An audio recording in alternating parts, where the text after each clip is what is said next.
I have been involved in enough campaigns to know that the only reason to change your strategy is because you're worried about the current strategy not working. And this sudden flurry of media interviews by Harris and Waltz shows panic. She was on this Call Her Daddy podcast, which is ridiculous on its face, but it made Kamala look unserious. So she turned around and had to do an 18-minute, 60-minute interview, which she bombed. Bombed. So now I guess they put her on the Friendly View to clean it up. And, well, let's just say that didn't exactly go as planned either. Well, if anything, would you have done something differently than President Biden during the past 4 years? There is not a thing that comes to mind in terms of, and I've been a part of most of the decisions that have had impact. Nothing different. Not Afghanistan, not the Inflation Reduction Act that you were the tie-breaking vote of that caused massive inflation, not mass migration that's getting Americans killed everywhere. Nothing? I guess she's got another chance on Colbert later, but look, this is exactly why I wanted her to do more interviews, and they didn't want her to do them, because I knew, and you probably knew too at home, that this would be the result. The View was supposed to be like the cleanup interview for this awful, I'm talking god-awful 60 Minutes appearance. Was it a mistake to loosen the immigration policies as much as you did? It's a long-standing problem, and solutions are at hand. And from day one, literally, we have been offering solutions. What I was asking was it a mistake to kind of allow that flood to happen in the first place? I think the policies that we have been proposing are about fixing a problem, not promoting a problem. Okay? But the numbers did quadruple. And the numbers under your today, watch. because of what we have done, we have cut the flow of illegal immigration by half. All right, so increase by a factor of 4, decrease by half. You still have double the amount that you had on day one when you entered the office. This is not a victory lap. You cannot outspin this, Kamala.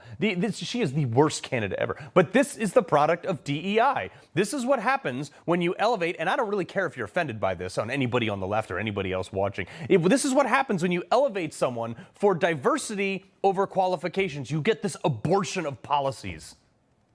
But pardon me, Madam Vice President, the question was, how are you going to pay for it?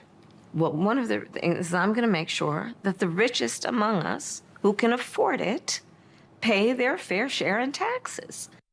The answer is you can't pay for it. And you're going to keep spending and spending and spending and spending. And all those experts she keeps citing, one, are not experts. They are imbeciles with a title from another imbecile in academia. Okay. Two, the answer is to cut government. That is the only way to fix our deficit and the debt problem. But she'll never do that. This is also why they hate Trump, and especially why they hate Elon Musk. Because look, Elon cut the Twitter staff by 80%, and the app works better than it did before it was.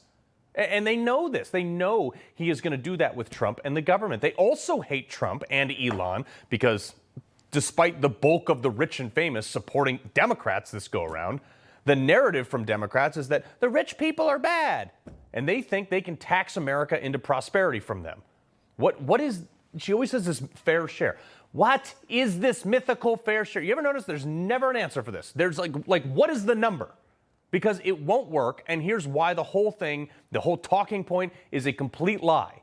The combined net worth of all 737 billionaires in America is $5.5 trillion. Last fiscal year, the government forked out $6.2 trillion. So even if you confiscated 100% of every billionaire's money, forget taxing, you took it all, you just robbed all their money, you could only run the government for 11 months.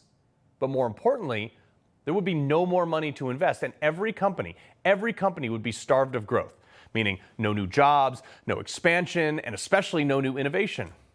I am so sick and tired of these economically illiterate Democrats. Oh, Warren Buffett pays less taxes than his secretary. Yeah, he does. You want to know why people like Warren Buffett are in a lower tax bracket than his secretary? One, because Warren Buffett's payroll since the inception of that company makes less than half of his secretary, who rakes in between $200,000 and $500,000 a year. That puts her in the highest tax bracket. Warren Buffett pays himself $100,000.